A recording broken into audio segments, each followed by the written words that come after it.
یهودی ها اگرچند ملت موحد بدن، اگرچند اکثر کل پیغمبران خدا از میان این ملت مبعوث گشته است، اگرچند که شریعت حضرت ابراهیم علیه السلام، شریعت حضرت موسی علیه السلام، شریعت هارون و امثال اینها در بینشون رایج بود، اما متاسفانه در عصر شش علاقه به سبب پراکنده شدن، به سبب بدعت های زیاده که اختیار کردند، به سبب تأثیر ملت خلقهایی که بالای یهود غلبه کرده و آیین رسم رسوم خودشون در بالای مردم یهود تحمیل کرده بودند، علاقه دیگر موحد اونها را نامیده نمیشد. واقعا امام ابوالحسن ندوی معرخ بسیار بزرگ اسلامی و جهانی از انسیکلوپدیای یهود اقتباسات آورده است. وقتی میخوری در تعجب میمانی که اصلا میگوید بنی اسرائیل یهودی ها به بتپرستی یک میل به نهایت زیاده داشتند، بسیار میل رغبتشون قوی بود. اگرچه اینقدر پیغمبر موحد در بینشون مبعوث شده است، اگرچه همیشه دعوتشون میکرد، اما باز در یک گوشه قلبشون همیشه یک جا بود برای بت که مثالش برای مثال دور رفتن در کار نیست. قرآن ده ها مثال باریز از برای ما و شما میدهد، تورات و انجیل ده ها مثال باریز از برای ما و شما میدهد. حتی در زمان موسی علیه السلام پیامبر اولوالعزم، یکی از 5 پیامبران بزرگترین خدا که در روی زمین مبعوث گشته‌اند، پیغمبری که معجزه‌اش همراهش بدن، عصای حضرت موسی و ید بیضا همیشه همراهش بدن، معجزه‌ای که تمام بنی اسرائیل در زمان حیات بدن موسی علیه السلام اونا را دید. پیغمبری که نجات شد بنی اسرائیل از ظلم فرعون، از قتل و خونریزی هایی که فرعون و فرعونی ها نسبت این قوم دایر می ساختند. اما ببینه که در یک مدتی که حضرت موسی علیه السلام با درخواست طلب بنی اسرائیل به که تو رفته بود از برای آوردن لوحا، تاز یک بار دیگه با اثبات شو کنه که آخه من پیغمبر خدا هستم، این دین خدا هست، گوساله پرست شدن. سامری یک گوساله را از طلا درست کرد، با لعل زبرجد زینتش داد و مردم بنی اسرائیل در رز همین گوساله سجده میکردند، گوساله پرست شدند. حضرت مولوی روم میفرماید گفت موسی با یک مردی کمال که بدندیش از تعصب و زلال 100 گمانت بود در پیغمبریم، با چنین اوصاف این خلقی کریم. موسی میگه به یک نفر از همون بنی اسرائیل که از راهباشو بود مراجعت کرد که روی تو در قبر، گفت ملعون، من پیغمبر خدا، یک پیغمبر نازنین، 100 شک شبهه نسبت من در دل داشتی و داری. با وجود آن که اینقدر اخلاق حمیده دارم، با وجود آن که معجزه های ابد زنده دارم، با وجود آن که دیدی که معجزه من عصای من چه نوع سحر ساحرای فرعون فرو برد، اما در دل تو تا حال شک شبهه هست. 100,000 معجزه دیدی زی من، 100 گمانت میفزود و شک زن.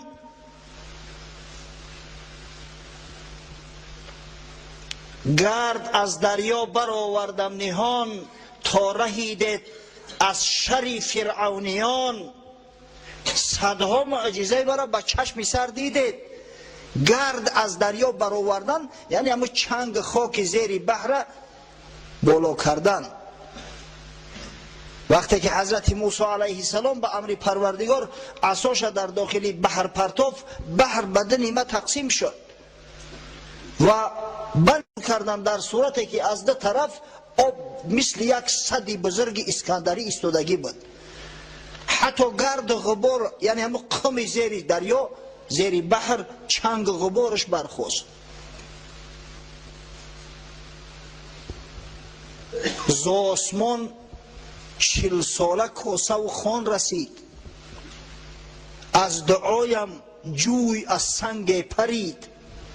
روی شما درگور گفت مدت 40 سال به دعای من و به التجای من پروردگار به یگان مشقت رنج از آسمان نعمتاش برای شما میفرستاد، در جان تو راحت کرده، به یگان کار میخورده. از دعای من از سنگ جو پرید. حضرت موسی به عصاش یک ضربه زد در یک سنگ در بیابان بی آب و گیاه، 12 یک جبار خارج شد، به 12 حصه تقسیم بود برای 12 سبط یهود که با بین همدیگر جنگ و نزاع نکنند. این اسرائیلی هایی که هیچ وقت آرام ایستاده نمیتونن. بانگ زد گوساله از جادویی، سجده کردی که خدای من تویی. آخه روی شما درگور گفت که همه قدر معجزه‌های مرا دیده، تا به حال شک شبهه در من داره و در پیغمبری داره. یک گوساله بیجان یک بار همون صدای با استش برآمد، در پیشش سر مانده و سجده کرده که تو خدای ما هستی. چه نبودی بدگمان در حق او، چه نهادی سر چنین ای زیشت خو. تو چرا در این شک شبهه نکردی؟ چرا نگفتی که یک تحقیقش کنم؟ یک گوساله خالیه که عقل نداره، فراست نداره، چه خیل صدا میبره، جان نداره. سامری خود کی باشد در جهان، که خدای برتراشد ای سگان. خودش سامری سگی کی است که او خدا میتراشیده است؟ این خدا برای شما را بازی ششید است که یک آدم ابله میگرفته است از پیش خود میتراشیده استش. پیش گاو سجده کردی از خری، گشت عقلت صید سحری سامری. با همه عقل فراست، با این دعوا که ما افضل ترین مخلوق بشریم، نعوذ بالله ما بنده های برگزیده خدا هستیم، گفته ادعا میگیره، در پیش یک گوساله گفت سجده کرده. بعد حضرت مولوی شرح میده، چون که هر جنسی را باید جنس خود، گاو سوی شیر نر کی رو نهد. برای پیروی موسی علیه السلام یک ملت، یک خلق مثل امت محمد صلی الله علیه و سلم لازم بود. هر جنس به جنس خودش پرواز میکنه. هیچ وقت گاو با شیر نر رفیق دوست شده نمیتونه. حضرت موسی شیر بود. این قبیله گاوها و گوسفندا و قبیله میمون ها همچنانه که خداوند در قرآن وصفشون میکنه که یا قرده خاصعین هستند بنی اسرائیل، میمون های خارزار شده و ذلیل شده هستند. اینا از کجا با شیر میتونن که معامله کنند خوب بگیرند؟ آن ابوبکر از محمد برد بو، گفت هذا لیس وجه کاذب. حضرت ابوبکر صدیق شیر خصال بود، از محمد صلی الله علیه و سلم در کرد، با فراست دریافت که این پیغمبر خدا است. گفت این چهره ای به چهره کسایی نمیمونه که دروغ میگن. از چنین شخص دروغ انتظار شدن یک حماقت است، امر محال است. چه نبود بوجهل از اصحاب درد، دید 100 شقی قمر باور نکرد. اما ابو جهل ملعونه که خدای تعالی هدایتش نکرده بود، از شیر مردای خدا نبود، با چشم خود شقی قمر دید که در آسمان چی نو با اشاره انگشت سبابه محمد صلی الله علیه و سلم خداوند ماه 2 حصه تقسیم کرد، اما باورش ناومد، باورش نکرد.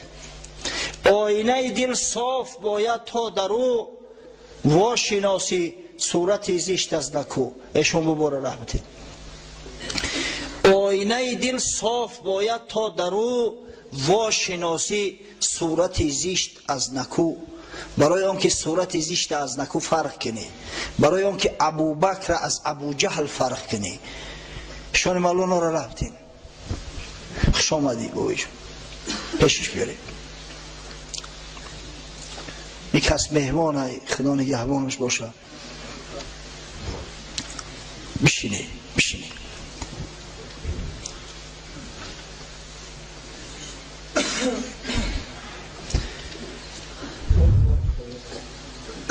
پس مردم یهود که یک وقت موحد بدن، مردم دیگر را تعلیم توحید میدادند، در عصر 6 علیه تمایل بت پرستی، تمایل فرعون پرستی در وجود چو پیدا شد.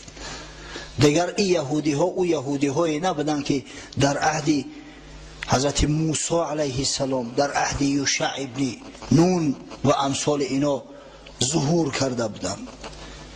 یعنی که دیگه اینا را اهل کتاب گفتن، اهل کتاب بودند، اما میگیم که مشرکای اهل کتاب هستند، کفار اهل کتاب هستند که بعداً عقیده خود گم کردند.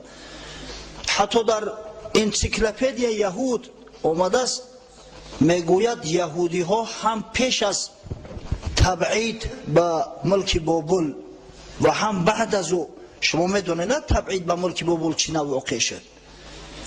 بعد از پیغمبرها، بعد از پیغمبرکشی این بدبختها به غضب خدا گرفتار شدند و بختالنصر پادشاه بابل بیت المقدس ضبط کرد، مسجد حضرت سلیمان به خاک یکسان کرد، در بیت المقدس در شهر پیغمبرها جو کورید. مردم یهود اکثر کلش از دم شمشیر گذراند. او کسایی را که زنده مونده بودند، خاصتا زن و کودکان را به غلامی فروختند و بیت المقدس را دیگه خالی کردند، نگذاشتند کسی در اوج زندگی کند. همین از تبعید یهود میگویند، هم پیش از تبعید یهود و هم بعد از تبعیدشون، یعنی بعد بازگشت کردنشون از بیت المقدس. بعدا وقتی که کوروش شاه فارس بابل ضبط کرده گرفت و این مردم بنی اسرائیل که بسیار زیرک بلا هستند، یکی از زیباترین دختران خود برای کوروش هدیه کردند. کوروش به زنیش گرفت، بسیار زیبا صورت بود و توسط پند نصیحت های او، توسط گفتن های همو زن به بنی اسرائیل ترحم کرد، آزادشان کرد، امر کرد که با بیت المقدس برگردند بیایند. این در عصرهای 5 قبل از میلاد بود، عصر 5 قبل از میلاد. حتی بعد همو آمدنشون هم میگن نشانه های بت پرستی و تمایل به بتگرایی بنی اسرائیل در کتابهاش و خاصتا در کتاب تلمود موجود است. این همی بود احوال بنی اسرائیل، یهودی هایی که دعوا میکردن که ما اهل توحید هستیم، ما موحد هستیم. خب نصرانی ها چه حالی داشتن؟ دین نصرانی شما میدونه که با بعثت، با سعادت عیسی علیه السلام در عالم منتشر شده بود و یکی از بزرگترین امپریاهای عصر، امپریای روم، همه دین قبول کرده بود. دین رسمی امپریای روم بود دین نصرانی. دین نصرانی از ابتدای پیدا شدنش، بعد از او که خداوند متعال پیغمبر محبوبش عیسی علیه السلام به آسمان برداشت، رفعش کرد، الکی دستخوش هوا و هوس ها شد، بازیچه دست یهودی ها گشت. یهودی ها از همه ابتدای عمل، ابتدای کار در دین نصرانی چنان بدعت های را داخل کردند، چنان سفسطه های را داخل کردند که مردم صورت پرست کردند، مردم نمیدونم که مرده پرست کردند، اولیا پرست کردند، خاک پرست کردند. و او معجزه بزرگی که حضرت عیسی آورد و او توحیدی که در ابتدا در دین نصرانیت بود، دیگه یک خواب خیال شده، خلاص یک خواب خیال شده. ما واقعا جهالت به حدی رسید که الکی در عصر 4 بحث درباره 3 اقنوم می رفت. 3 اقنوم، این اقنوم با روسی ترجمه نکنم، با فکر نمیفهمی. سویتای ترویتسا میگن، اقنوم های سلاسه، پدر خدا، پسر خدا و روح قدس. بو اتیت بوخ اتیت سین اسوی توی دوخ و میگن که و ایم یا اتسا ایسینا اسوی تگا دوخا. این همی سه اقلومش همی است. علاقه در اصل چور همی پیدا شد و عاقبت الامر کور به درجه رسید که در ربع اخیر اصل چور، در چهارم اصل چور تمام عالم نصرانی همی سه اقلوم قبول کرد. دیگه عقیده موحدی در خاک رفت.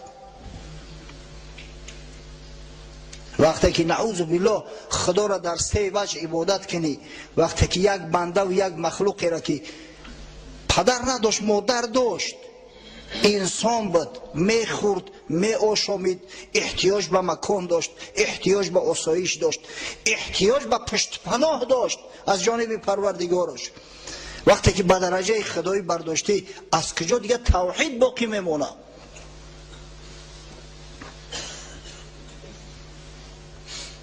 جیمز هیوستون یک عالم انگلیس است، مورخ، در کتاب معروفش تاریخ مسیحیان در پرتو علم جدید یا در پرتو علم معاصر امجا ثبت ساخته است که چی نوع سه اقنوم در عالم مسیحیت خطر جو کرد، چی نوع توحید از بین مردم برآورده شد.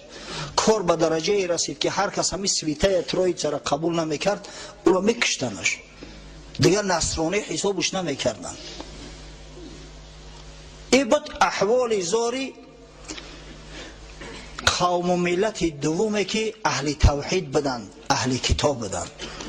خب غیر این دو دین های بزرگ جهانی کدام ها بدن؟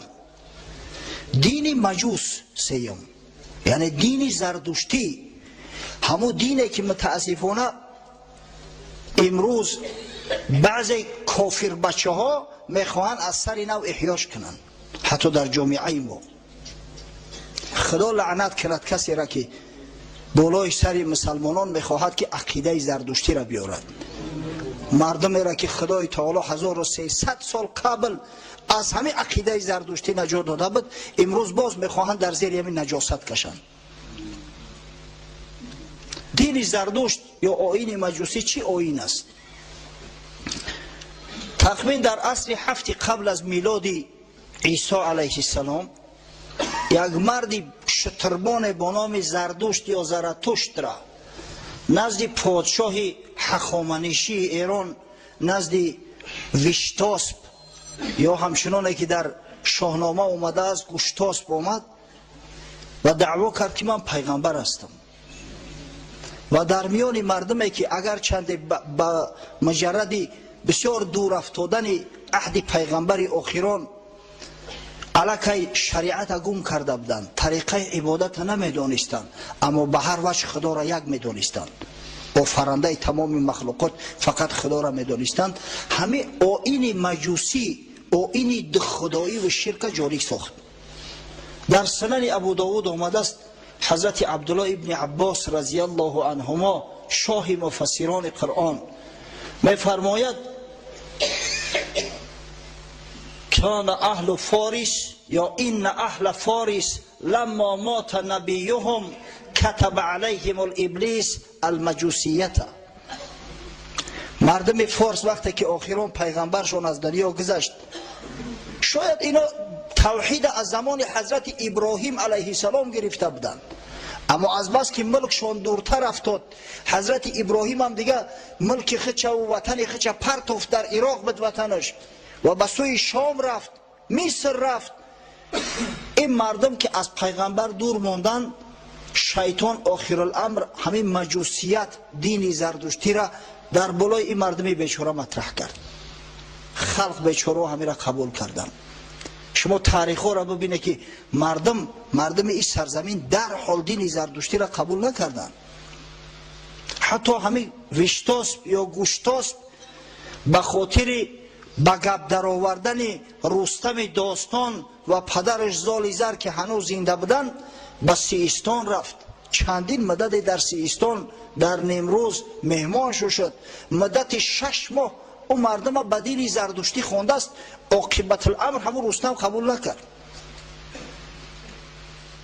اگر چنده نمیدونست که چی نوع خدا را عبادت کند، اما شما شاهنامه را ببینه، در همه جا وقتی که فردوسی از نام رستم گپ میزند، دعا و نیایش رستم هم میارد، دائم تاکید میکرد جهان را بلندی و پستی تویی، ندانم چی، هر چی هستی تویی، پستی و بلندی این جهان تو هستی، من نمیدانم تو چه چیزی، صفاتی تر نمیدانم، از ذاتی تو بخبر هستم، نمیدانم که چی نوع عبادت کنم، اما پروردگار را همه قدر میدانم که هر چی هستی تو هستی، اول و آخر تو هستی، ابتدا و انتها تو هستی، ظاهر و باطن تو هستی. الان مردمی را که به هر وجه یک عقیده موحدی داشتن، این زردشت پدر سوخته عاقبت الامر گرفت مشرک کرد، مجوسی کرد.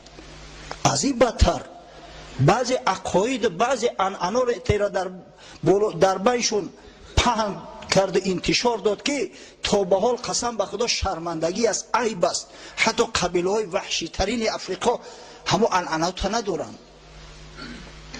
تا به حدی که نکاح بین پدر با دختر مقدس دانست، نکاح بین دختر با پدر، نکاح بین برادر با خواهر خود مقدس دانست که هر کسی همین کار انجام دهد او ثواب میگیرد و به خدا نزدیک میشود. نعوذ بالله.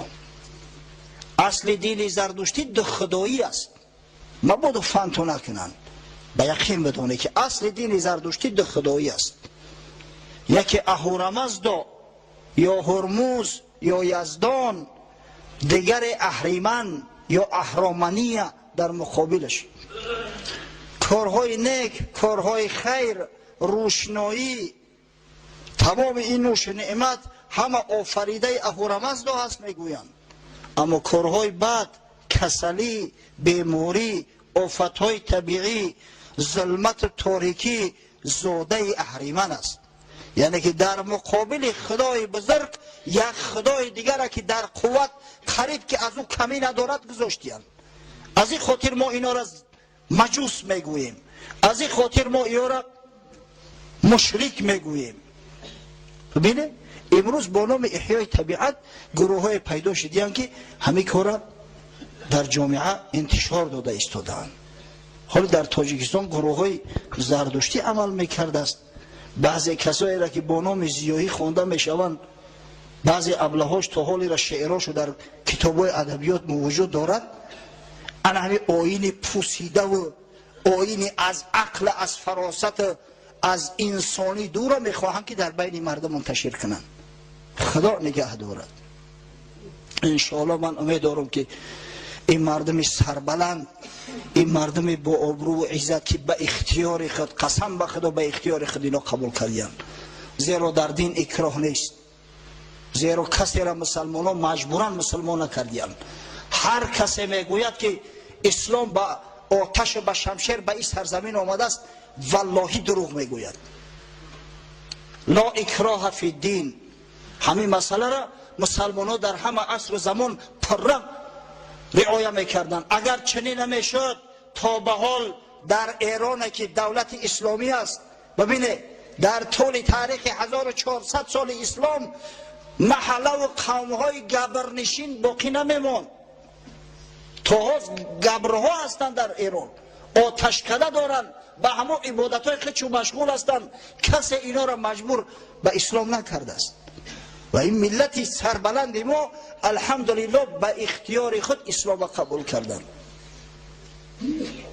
ما به اختیار خود اسلام قبول کردیم که خداوند آبرو و عزت من داد. از میان مردم این سرزمین جوان مردای پیدا شدن، علمای روشنفکر پیدا شدن که تمام عالم اسلام با اونا افتخار میکند. این بود احوال زردشتی ها. چیکار میکردن این مردم؟ عملشو از چی عبارت بود؟ کوشش میکردن روحانی های زردشتی که آب و آتش در یک جا جمع نشود. کوشش میکردن که آهن زنگ نزنه. آهن یک چیزی مقدس میدونستن. آهن برای اونا را مقدس بود. کوشش میکردن که خدای نکرده یگان انسان در زمین نگورونن که زمین نجیس شود. انسان برای او را نجیس بود، زمین مقدس.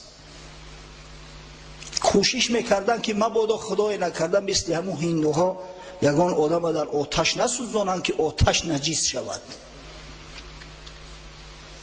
تمام عبادت شو عبادت از زمین است.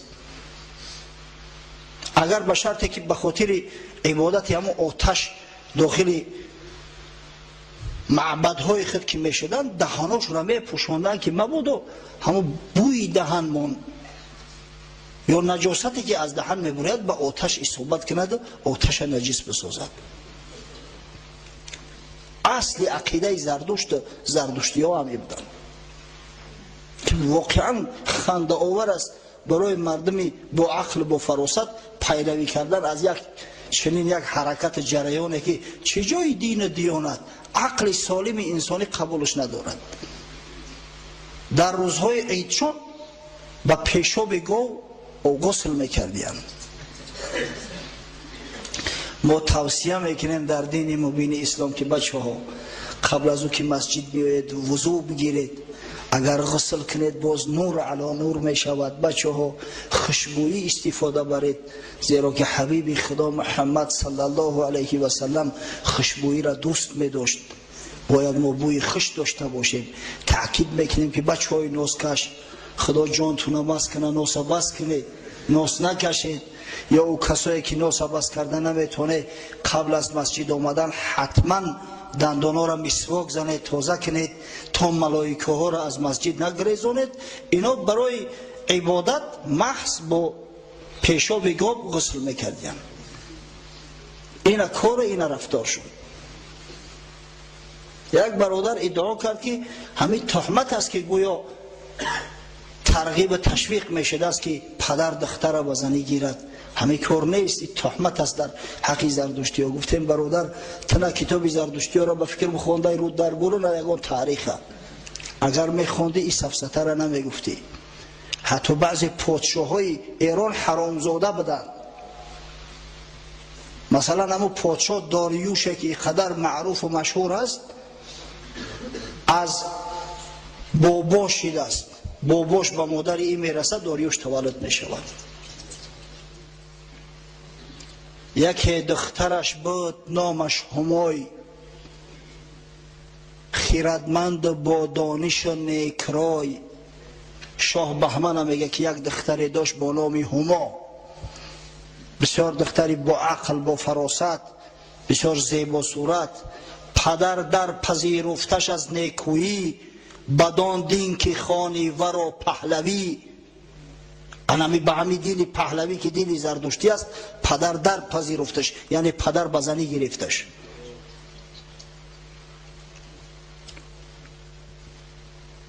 همای خیرتمند تابنده ماه، چنان شد که آبستن آمد ز شاه. بگذار که کتابای تاریخ قبول نمیکنی که تاریخ تبری از مسلمان ها است، تاریخ البدایه و نهایه از مسلمان ها است. لا اقل تو چشمات کلانتر باز کن، فردوسی را بخون. فردوسی که معریخ نیست. یک عالم دانمارکی، یک عالم دنیاگی با نام کریستیانسن، ارتور کریستیانسن، تاریخ ایران ساسانی یا که تاریخ ایران در عهد ساسانیان نام کتاب دارد. یک کتاب بسیار بزرگ است، به زبان روسی و به زبان فارسی ترجمه شده است.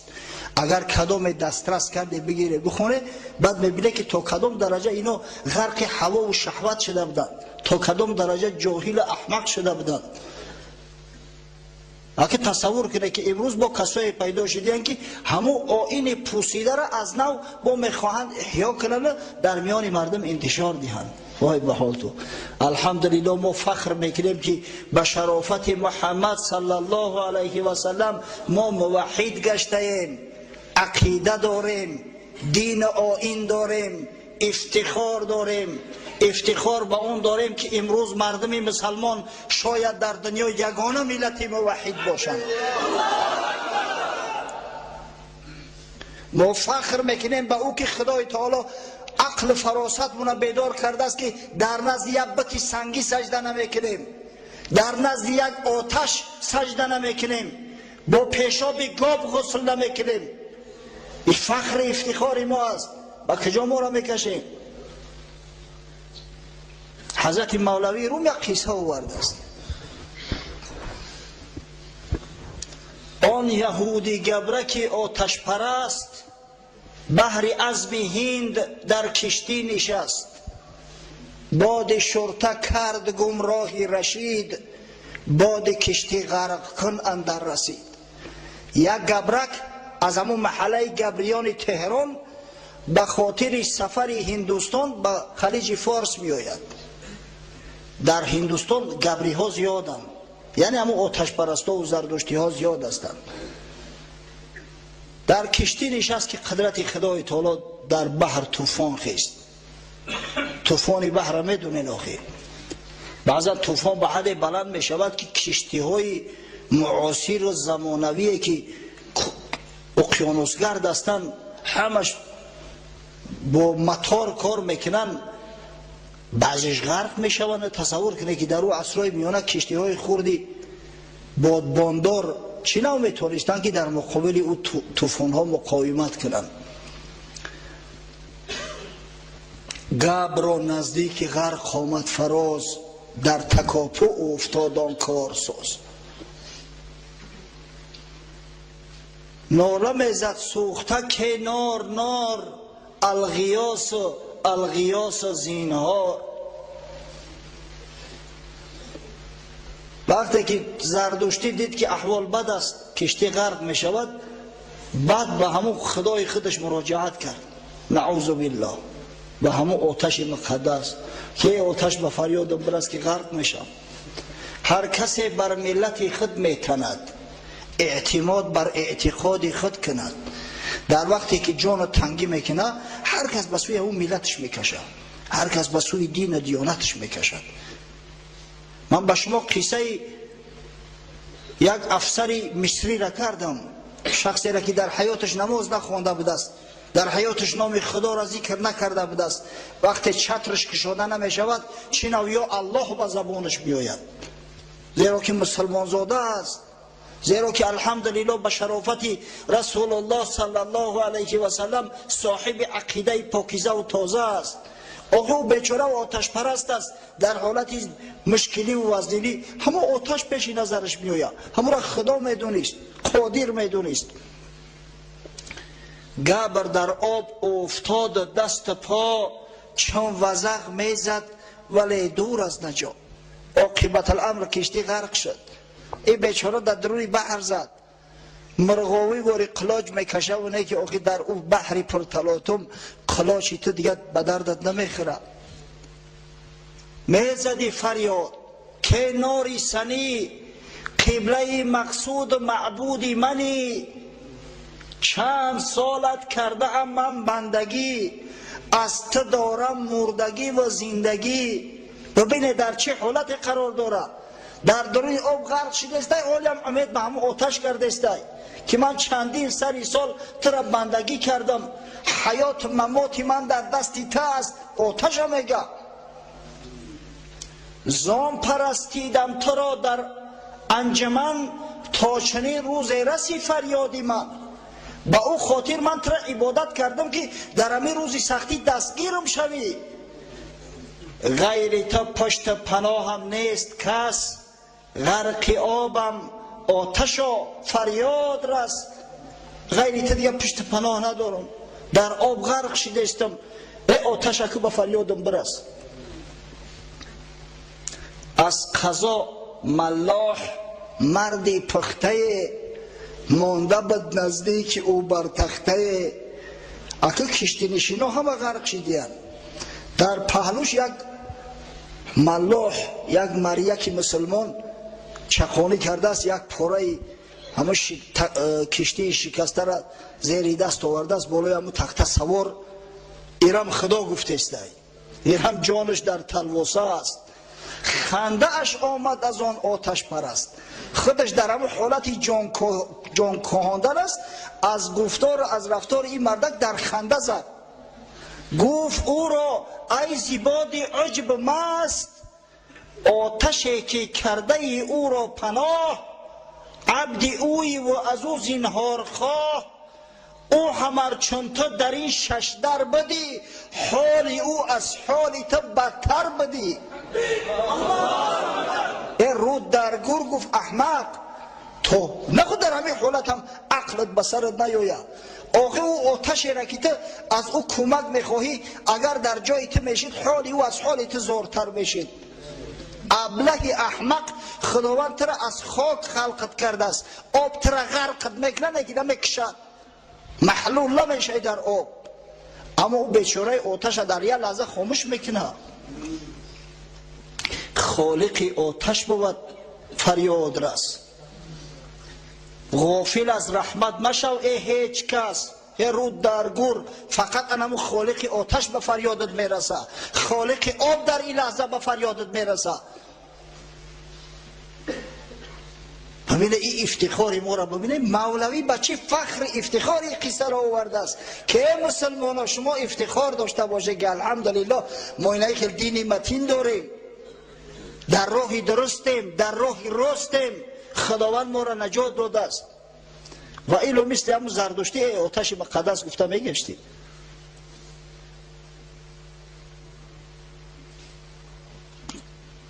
افسوس صد افسوس که این مردم این سرزمین واقعا هر احمقی را که میوردن بولاشون پهن میکردن در او قبول میکردن.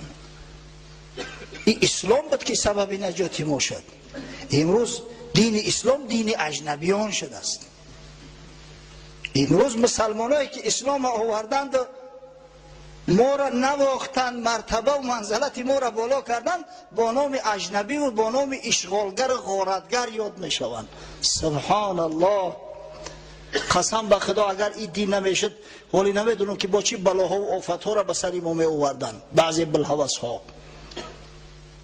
تاریخ همه ایران یا ببینه، همه ایرانی های زردشتی در عصر سوم میلادی، در ابتدای عصر سوم میلادی یک شخص پیدا شد به نام مونی، یک کتاب دارد ارژنگ، ولی بعضی همون زردشت آبها تعریفش میکنن، رسام خوبم بدست. ادعا کرد که باید بین پاکی و بین ناپاکی جمع نیایند، جمع نشود هیچ وقت. نور با ظلمت باید آمیخته نباشد. از این خاطر گفت که نکاح حرام است. اگر نکاح به این معنی نکاح ما نیست، اصلا آمیخته شدن مرد با زن حرام است. گفت مرد باید به زن نرسد، فرزند باید تولد نشود. همه عقیده همه ابله گرفتند. حتی یک چند مدت فرزند اردشیر بابکان اساسگذار دولت ساسانیان او را وزیر خود تعیین کرده بوده، عقیدش انتشار یافت. اگر تصور کنه که اگر خدا نجات نمیداد این ملت در این سرزمین دیگه یا آدم باقی نمیموند. مرد با زن که آمیخته نشود کودک از کجا می آید؟ کودک ابری بهاریه که می بوره، کودک سبزه که بالای زمین می روید. الحمدلله خداوند عقل فراست داد، بعدا مردم عادی را بر ضد این مانی ابله خروج کردن. عاقبت الامر این بدبخت کشته شده، جان مردم از این خلاص خورد.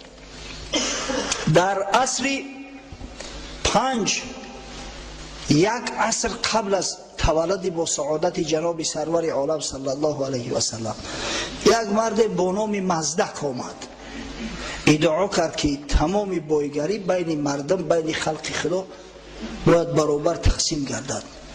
مال و ثروت عمومی است، زن عمومی است. پادشاه ایران قباد پدر اینمی نوشیروان کسرا عقیدش قبول کرد. کار به حد رسید که اوباشا میدر آمدن دیگه در خونه مردها زناشون صاحبی میکردن، مولاشون میزدن میگرفتن، همه دیگه لاش شیده بود. حتی در بعض متنهایی که از همون زمان باقی مانده است آمده است که مردم دیگه غیرت عمیت گم کردیان. مردم به حد بیناموس شدیان که در نزدشون میآیند مردای بیگناه به زناشون میرسن، به دختراشون میرسن، چشمشون هم بپره، پروایی ندارن. تصور کنه که همون آیین مزدکیه در اینجا پهن میشد. الحمدلله اسلام اومد این دین زردشتی پلید از بین برد و ایلو با کی میدونه که چه حیله‌گرا و چه مکرها پیدا میشدند و چه زلزله ها میشه در این جامعه و در این مملکت. اما الحمدلله و المنه خداوند ما و شما را نواخت با وجود حبیبش محمد صلی الله علیه و سلم که واقعا رحمت عالمیان است و ما ارسلناک الا رحمتا للعالمین. اکو خطوس تصور کنه که در همه حالت در این وضعیت پا به عرصه هستی گذاشتن محمد صلی الله علیه و سلم تا کدام درجه ضروری بود. ضرورت بعثت پیغمبری که تمام بنی بشر را نجات میدهد و همه را به موحدی دعوت میکند پخته رسیده بود. غیر از این سه دینه که بیان کردیم در دنیا همچنین دین بودایی بود. دین بودایی تخمین 2500 سال قبل از تولد حضرت عیسی علیه السلام پیدا شده است. اساسگذارش یک شاهزاده هندی بود. یک شاهزاده هندی از خانه پدرش خارج می شود، چند مدت در ابتدا عبادت خدا میکرد، بعدا متاسفانه آمد مردم خداش گفتن، گیتا ما گفتن یک شخص. با این دین بودایی تا به حال علما در تعجب هستند که آیا همیو به خدا باور داشته باشند یا نه. در انسیکلوپدیای بریتانیا اومده است، میگه تمام علمای حتی معاصر بعد این قدر تحقیقات ها حالی هم به یک خلاصه ناومدن که آیا همیو به موجودیت خدا باور دارند یا نه. دین بودایی از دو حصه عبارت است. دین لمائیزم میگن که سردارش هم دلای لما است، تیبتی، و دویمش یک حرکتی که در ژاپن در کره او را قبول کردیم. در امریکا وقتی که ما بدیم یک عده از جمله‌ها به یک معبد بودایی ها بردن ما. یک نفرش آمد و همون نماینده بودایی های کره بود است. و او طوری گپ زد او بدبخت به روح باور ندارن، نعوذ بالله، به خدا باور ندارن، به زنده گشتن بعد مرگ باور ندارن. عجیب کار ببینه که دینی که به خدا باور ندارد، جریانی که به خدا باور ندارد تا حاضر عرض وجود میکنه، تا حاضر در دنیا هست، تا حاضر طرفدارا دارد.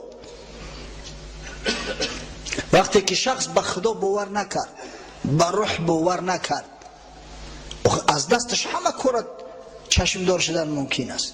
آدمی که همه دنیا را همه چیز بدونه، فرقی بین او و بین اتئیستا چی است؟ اگر چنده که بودا بت پرستی نیست، اما آهسته آهسته آمد در همین سرزمین. ببینه بود و بودا در میان مسلمان ها هیچ تفاوت بینشون نیست، هر دوش یک معنی را میتن. اما بت پرست شدن، صورتی همون پادشاهشون همون شاهزاده را کلان میکنن، در نزدش سجده میکنن، سر میچکن، قهقرن قفا میوین، حقوق ندارن که با پشون سینی همو کنن. در برابر این با دین هندویزم بود. در هندوستان دین هندویزم 330 میلیون خدا داشتی، نعوذ بالله. گاوم خدا است نزد اونا، شاید خرم نزدشو خدا باشه، ماریکاب را برای اورج خدا های. هر چیزی که در نظرشون معقول میشید خداش میگفتن. با پگه اگر لازمش میشید میخوردنش با یک خدای دیگه انتخاب میکردن. این جهالت، این نادانی. 330 میلیون حساب کردیم، 330 میلیون خداها داشتیم. نه اینکه هر یک قبیله یا هر یک قوم یا هر محله، هر خاندان صدها خدا داشت. هر یک خاندان دا صدها خدا بود. و جور و ظلم به حد رسانده بودن که مردم به طبقات مختلف تقسیم میکردن. بسیار جور و ظلم کلام بود، کسته ها بود. همین کسته شاید در هندوستان تا حاضر وجود داشته باشه. موافق دین هندویی تمام مردم به 4 کسته تقسیم میشدند. کسته از همه بالا کسته براهیمه، طبقه برهمن ها که یا مقدسن، یا را نعوذ بالله قریب خدا میگفتن، به حد خدایی برداشته بدن. کسته دیوم کسته شطری میگن، یعنی جنگاوران، سپاهیان. کسته سیم با نام ویش یاد کرده می شود.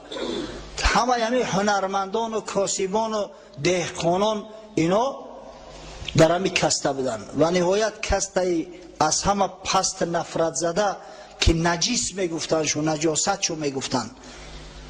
یک کلمه عجیب است، اجور بود یا چیزی به همین مانم بود، به همون نام یاد شو میکنن، یعنی نجیس. میگن خداوند همه را خلق کرده، به همون لای پاهاش گرفت شوشت، همین قوم کلوله کرد گرفت مون. بنده های خدا را ببینه به چی چیزا تقسیم میکنن. این کسته آخران یا بیچاران حقوق مال و ثروت جمع کردن داشتن، حتی حقوق نداشتن که دستشون در بدن هم به رحمان برسونن، یا نجس حساب میخوردن. تا همین درجه را انسان پس زدگی بود. همین پستی و رذالت در دین زردشتی از اونا کم نبود. افسوس صد افسوس که وقت کم مونده است، امکان ندارم که من برای شما بیان کنم.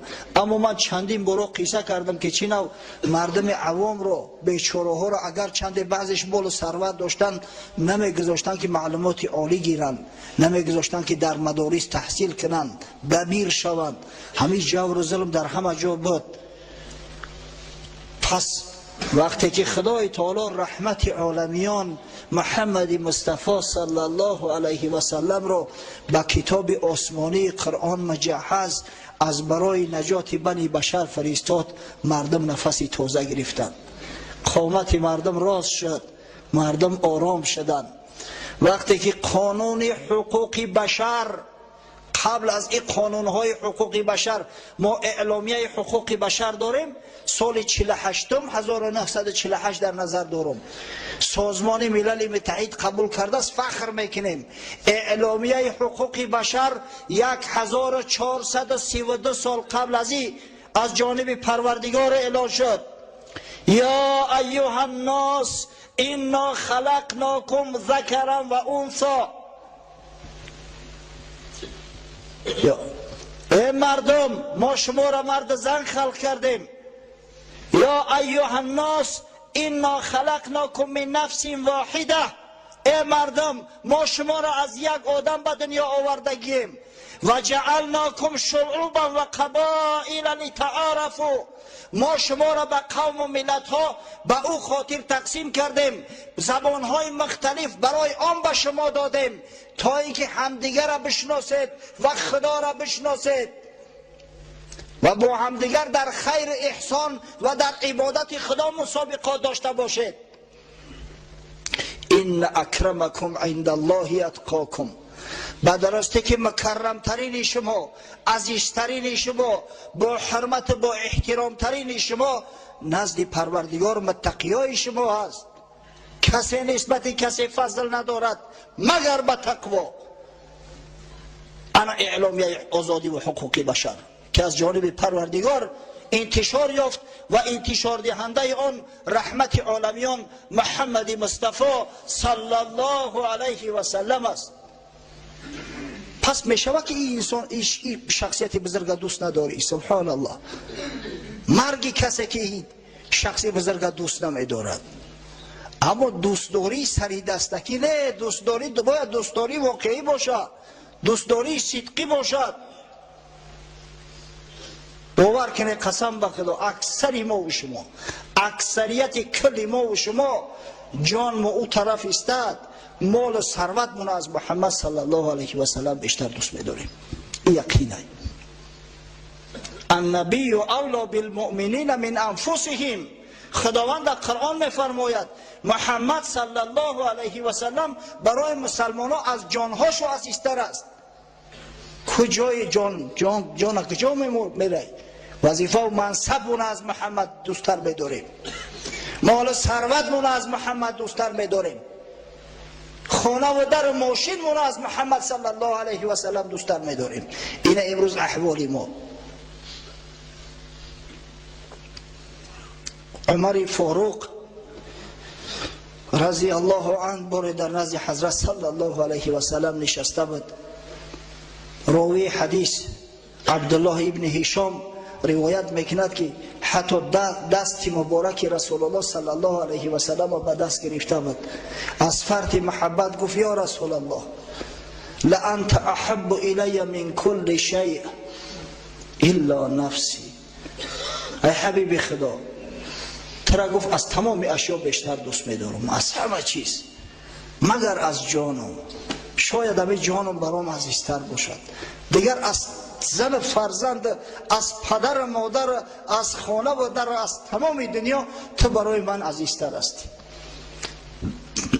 حضرت در جواب فرمود لا والذی نفسی بیده حتی اکون احب الیک من نفسک. یا عمر گفت قسم به خدایی که جان من در قبضه قدرت اوست، تا زمانی که مرا از جانت بیشتر دوست نداری ایمانت کامل نیست.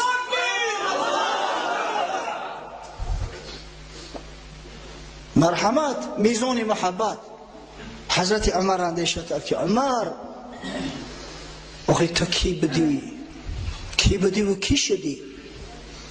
به شرافتی که خدا شناس شدی، به شرافتی که خدا پرست شدی، به شرافتی که الله ذوالجلال که خالق کل کائنات است تو را تعریف میکنه رضی الله عنهم و رضوا عنه. خداوند میگه از اینا راضی شده است. تو را که وعده جنت داد در وقت زنده بودنت.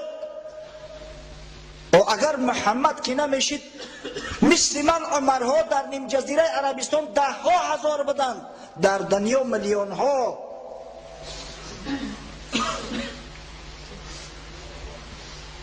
گفت فإنه الآن یا رسول الله والله لأنت احب الی من نفسی. ای حبیب خدا، قسم به خدا گفت از جانم بیشتر دوستت میدارم. حضرت گفت الان یا عمر. یا عمر گفت الا که ایمانت کامل شد. خوب در خونه اندیشه کنی چند قدر دوست میداریم پیغمبرمون. میزان و درجه محبت ما تا کدام درجه است؟ یک سنجش کنی خطونه بعد میفهمه که تو کدام درجه راست قول هستید یا دروغگو. متاسفانه شخصایی که دعوای محبت میکنن اما در اصل دروغگوی بیش نیستن در جامعه زیاد هستند. شخصایی که دعوای عشق و محبت میکنن در صورتی که فرسخها دور هستند از عشق و محبت محمدی و شریعت غرای او در جامعه خیلی و خیلی زیاد هستند. حضرت مولوی در مثنوی شریف قصه میکنند عاشق بوده است در ایام پیش، عاشق بوده است در ایام پیش، پاسدار عهد اندر عهد خیش. گفت روز یاری او کم شب بیا، که بپختم بحری تو من لوبیا. یک عاشق بود از زمانهای پیش، یک معشوقه هم داشت است. یک روز معشوقه پیغامش میده که شو بیا، میگه برای ترا طعام آماده کردگیم. در خلوت هر دو ما میشینیم چقچق میکنیم، صحبت میکنیم، مثال میرانیم. در فلان حجره نشین تا نیمه شب، تا بیایم نیمه شب من بی طلب. بدرا گفت فلان حجره در منتظر من شو، همین نیمی شب کشید انشالله من خودم بیام بی دعوت. اندران حجره نشستان سوگوار، بر امید وعده آن یار غار. در حجره شش عاشق، عاشقی سری دستکی بده است، عاشق شهوت نباشه، عاشق حقیقی را خواه میبره. ترمک سرش اما خوابش برد. بعد نصف اللیل آمد یاری او، صادق الوعد آن مه دلداری او. عاشق خود را فتاده خفته دید، اندک از آستین او درید، گردکان چندشان در جیب کرد، که تو طفلی گیر این می باز نرد. نیمی شب که معشوقش آمد که عاشق مستی خواه لبی آستینش اندک در آمد.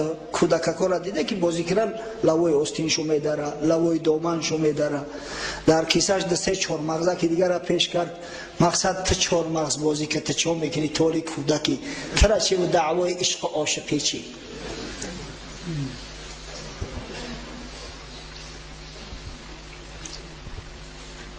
چون سحر عاشق از خواب برجهید، آستین و گردکانها را بدید. گفت شاه ما هم از صدق و وفاست، آنچه بر ما میرسد آن هم ز ماست. سحر از خواب خیست، دید لب آستین کندگی، کیسهش در دست انداخت که چهارمغز برآمد. سبحان الله، گفت یاری ما واقعا صدق و وفا است. هر بلایی که به سر ما میآید از دست خودمون، وای به حال ما. همین بر ما هم هر بلایی که میآید، خود در این سرزمین باشه، خود در عالم اسلام باشه، همه از دست خود ما است. که دعواهای دروغین داریم، محبتی بر دروغ داریم، دعوا واهمه و زیاد است، اما در حقیقت اگر ببینیم محبت محبت حقیقی نیست. انشالله اگر این محبت حقیقی شود، عالم گلستان می شود.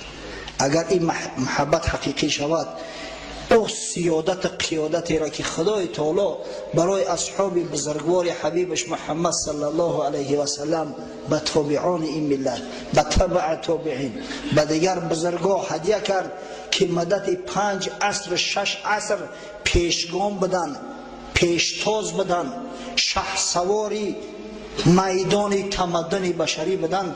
پروردگار باز از سر نو به این ملت عطا میکند. پروردگارا میل محبت حبیبت محمد صلی الله علیه و سلم در قلبم جا کن. خداوند مساعدت فرما که محبت و محبت حقیقی باشد، نه محبتی بر دروغ. پروردگارا ماه مولود حبیبت محمد صلی الله علیه و سلم را از برای امتی صائم قائم، از برای امتی بعار و بناموس، از برای امتی محب مبارک گردان. و خداوند فردا روز قیامت همراه حبیب محمد صلی الله علیه و سلم و دوستان محبان او، اهل این سرزمین، اهل این مکان، اهل این مسجد محشور گردان. ربنا افتح بیننا و بین قومنا بالحق و انت خیر الفاتحین برحمتك یا الرحمن الرحیم.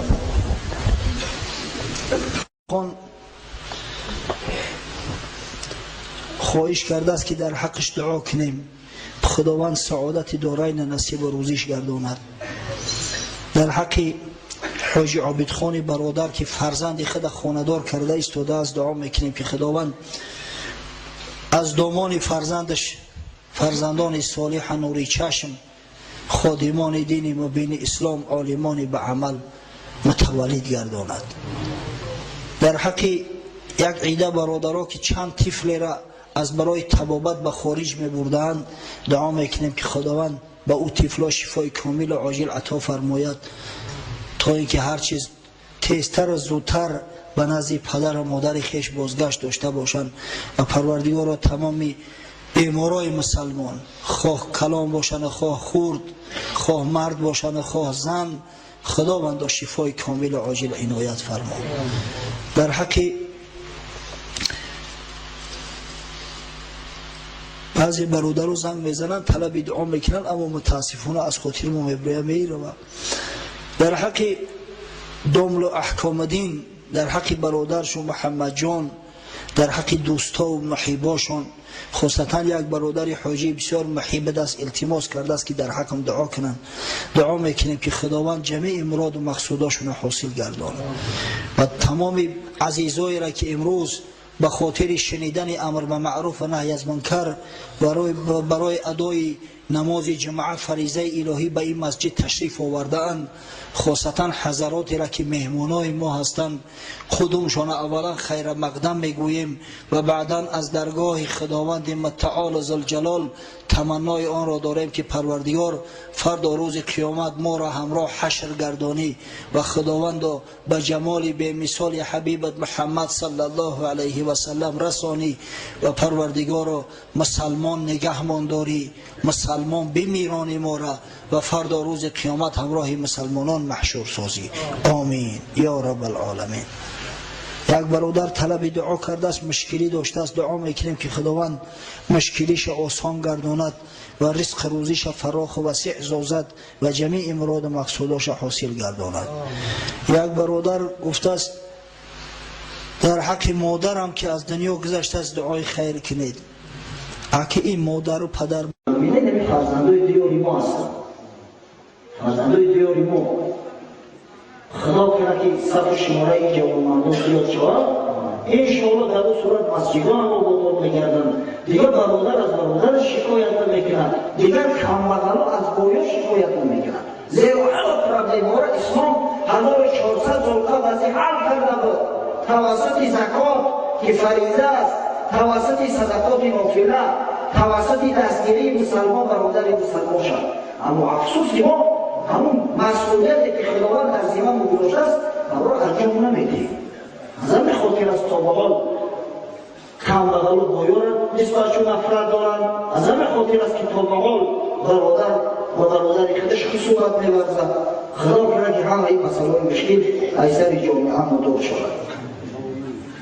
خب یک برادر داریم به نام یوسف جان، خداوند سعادت دارای نصیب روزیش بگرداند که محیب است، خدمتگار است در مسجد. پروردگار از جمیع گناه و فتان نگهدارش باشد. از که من مخلص شما هستم، از شما خواهش دارم که من 6 سال از در خارجی خوانده استم و تحصیل تا حال تمام نکردم، گناه بسیار کردم. در حقم دعا کنید که حافظ قرآن شوم و خداوند گناهامو بخشد. در حق استادم، در حق پسر استادم، در حق برادرم و در حق خودم دستجمعانه دعا کنید. خشم و معاله اول در حق استاد و فرزند استاد طلبی دعا کرده است، بعد در حق کرد. انشاءالله خدای بزرگ هدایتت میکنه، نور معرفت علم در صدر و در سینه بیدار میکنه که ایشان در مدت 1 سال حفظ قرآن باشد. اما حقیقتا بچه‌های عزیز از این معصیت هست نگذارید. زمان بسیار زمان فساد است. در راه میروی زنهای سرریش میبرنده، کوشش کنی به اونو نظر ناندازی. از برای خدا چی میکن؟ نظر میاندازی شیطان وسوسه میکنه.